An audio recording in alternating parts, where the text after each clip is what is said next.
नमस्कार। आज हम एक बहुत ही दिलचस्प मुद्दे पर गहराई से बात करने वाले हैं। अमेरिका और भारत के रिश्तों की असली रणनीतिक गहराई, जो अक्सर कूटनीति की सतह के नीचे छुपी रहती है। हाल ही में आपने सुना होगा कि अमेरिकी विदेश मंत्री पद के उम्मीदवार मार्को रूबियो ने भारत का दौरा किया। अब बाहर से देखने पर यह एक रूटीन दौरा लग सकता है ना?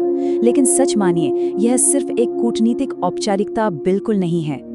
इसके पीछे कई गहरे भू राजनीतिक समीकरण और क्वाड की भावी रणनीतियां छिपी हैं। तो चलिए सीधे डेटा और मूल बातों पर चलते हैं, जो इस पूरी तस्वीर को साफ करते हैं। तो आज की हमारी इस चर्चा में हम क्या-क्या कवर करेंगे? सबसे पहले कूटनीतिक नजरिए को डिकोड करेंगे, फिर दोनों देशों के बीच की 3 मुख्य कमजोरियों को समझेंगे। इसके बाद सभ्यतागत राज्य वाली सोच, क्वाड के ठोस कदमों और आखिर में इस पूरी भू राजनीतिक बिसात पर बात करेंगे। चलिए बिना देरी के शुरू करते हैं। भाग 1, कूटनीतिक नजरिए को समझना। अब जरा इस कॉन्ट्रास्ट पर गौर कीजिए। मार्को रूबियो का दौरा कोई मामूली बात नहीं थी, लेकिन रिसेप्शन में जमीन आसमान का फर्क था। एक तरफ जेडी वेंस का वो भव्य स्वागत, यादें, जहां शीर्ष कैबिनेट मंत्री मौजूद थे, पूरी शानो शौकत थी, और दूसरी तरफ मार्को रूबियो को रिसीव करने के लिए केवल कनिष्ठ अधिकारी थे और एक बहुत ही सख्त, एकदम बेसिक प्रोटोकॉल फॉलो किया गया।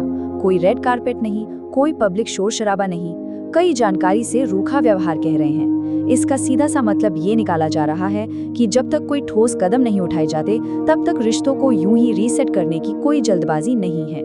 और ये जो सख्त रवैया है ना, ये एक बहुत ही स्पष्ट नीति से आता है। विदेश मंत्री एस जयशंकर का वो बयान तो आपको याद ही होगा, जैसे अमेरिका फर्स्ट है वैसे ही इंडिया फर्स्ट है। मतलब बात एकदम साफ है, कोई जूनियर सीनियर वाला खेल नहीं चलेगा। दोनों अपने आप में संप्रभु राष्ट्र हैं, और जब तक कोई ऐसा कदम नहीं उठता जिससे सीधे तौर पर दोनों के हितों का फायदा हो, तब तक सिर्फ दिखावे की कूटनीति का कोई खास मतलब नहीं रह जाता। आगे बढ़ते हैं भाग 2 की तरफ, जो है रिश्तों के बीच की 3 मुख्य कमजोरियां। हाल ही में जो विश्लेषण सामने आए हैं, उनसे पता चलता है कि सतह के नीचे कुछ दरारें हैं जो अब साफ नजर आ रही हैं। मुख्य रूप से 3 बुनियादी चुनौतियां हैं। पहला है दोनों के सोचने के तरीके, यानी दार्शनिक मतभेद। दूसरा है ऊर्जा नीतियों में दोहरा मापदंड, और तीसरा है बदलती हुई चीन नीति। आइए इन्हें एक एक करके थोड़ा और करीब से समझते हैं। तो सबसे पहले बात करते हैं दार्शनिक मतभेद की। ये असल में काफी गहरा मुद्दा है। देखिए, अमेरिका वैश्विक साझेदारियों को पारंपरिक गठबंधन के चश्मे से देखता है, जहां वो उम्मीद करता है कि उसके भागीदार उसकी नीतियों का अनुपालन करें। लेकिन दूसरी तरफ क्या सोच है? दूसरी तरफ बात होती है रणनीतिक स्वायत्तता की। स्वतंत्र नीति पर जोर है, और किसी भी गुट का सिर्फ एक अनुयायी बनकर काम करना बिल्कुल भी स्वीकार्य नहीं है। इसके अलावा ऊर्जा के मोर्चे पर भी कुछ गंभीर चिंताएं मौजूद हैं। अमेरिका द्वारा लगाए गए एक तरफा प्रतिबंधों और रूसी ऊर्जा आयात पर लगाए गए टैरिफ को एक तरह के आर्थिक दबाव के तौर पर देखा जा रहा है। और ये निराशा तब और बढ़ जाती है जब ये नियम अलग अलग देशों के लिए अलग अलग तरीके से लागू होते हैं। इस दोहरे मापदंड ने ऊर्जा सप्लाई चेन में काफी उथल-पुथल मचाई है, जिसे लेकर स्पष्ट रूप से असंतोष है। अब आते हैं भाग 3 पर, एक सभ्यतागत राज्य की सोच। कूटनीति और अर्थव्यवस्था से इतर ये पहचान से जुड़ा एक बड़ा बदलाव है। ये समझना बहुत जरूरी है कि अब खुद को महज एक उभरती हुई अर्थव्यवस्था के तौर पर नहीं देखा जा रहा, बल्कि एक सभ्यतागत राज्य के रूप में देखा जा रहा है। इसका क्या मतलब है? इसका मतलब है कि नीतियां अब अगले 2 या 5 साल के लिए नहीं, बल्कि 25 साल आगे का विजन रखकर बनाई जा रही हैं। ये एक प्राचीन सांस्कृतिक निरंतरता वाला विचार है, जिसका सीधा सा अर्थ ये है कि बाहरी दबावों के आगे झुकने का कोई सवाल ही नहीं है, और जूनियर पार्टनर की भूमिका तो बिल्कुल भी मंजूर नहीं है। चलिए अब रुख करते हैं भाग 4 का, क्वाड के ठोस कदम। इस स्वायत्तता वाले स्टैंड के बावजूद मार्को रूबियो के दौरे की एक बहुत गहरी रणनीतिक अहमियत थी, और वो है क्वाड का एक्शन मोड में आना। अब क्वाड सिर्फ बैठकर बात करने वाला मंच नहीं रह गया है, चीजें अब जमीन पर उतर रही हैं।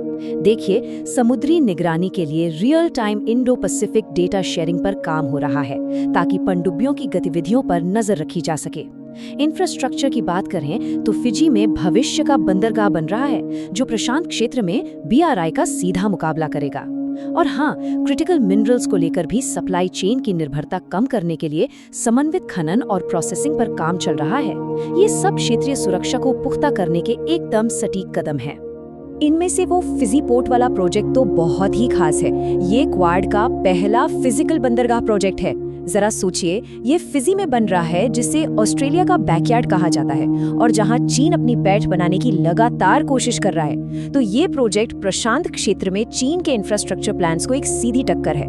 ये ऋण जाल वाली कूटनीति का सामना करने के लिए क्वाड की अब तक की सबसे मजबूत प्रतिबद्धता को दिखाता है।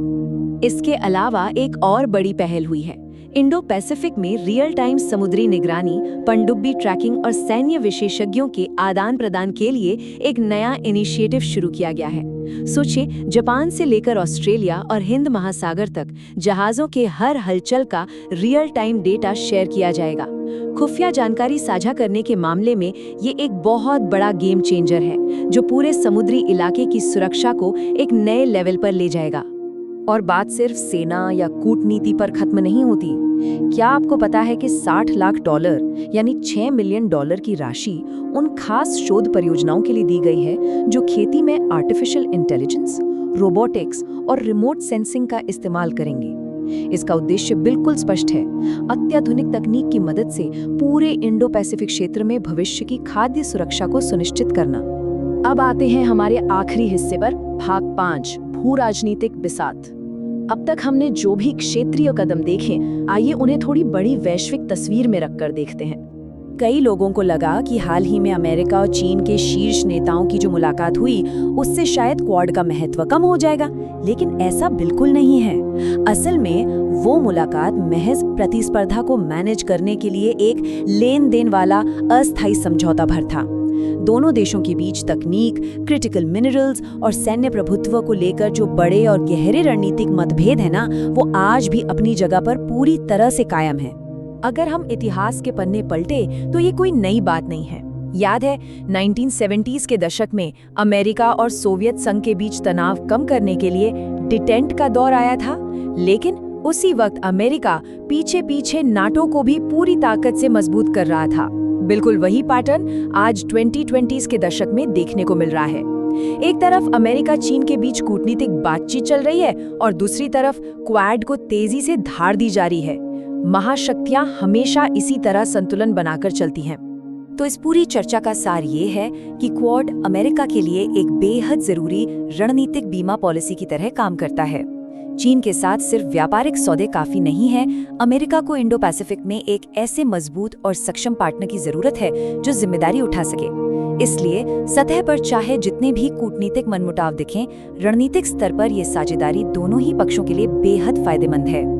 लेकिन इन सब के बीच एक बहुत ही अहम सवाल खड़ा होता है। क्वाड जिस तेजी से आगे बढ़ रहा है, उसे देखते हुए क्या अमेरिकी राष्ट्रपति भारत में होने वाले आगामी क्वाड शिखर सम्मेलन में हिस्सा लेंगे, या फिर भू राजनीतिक हवाएं कोई नया रुख लेंगी और इस पहल को एक बार फिर से ठंडे बस्ते में डाल दिया जाएगा? ये एक ऐसा दिलचस्प भू राजनीतिक त्रिकोण है जिस पर हम सबकी नजरें टिकी रहेंगी। इस चर्चा में मेरे साथ जुड़ने के लिए आपका बहुत बहुत धन्यवाद।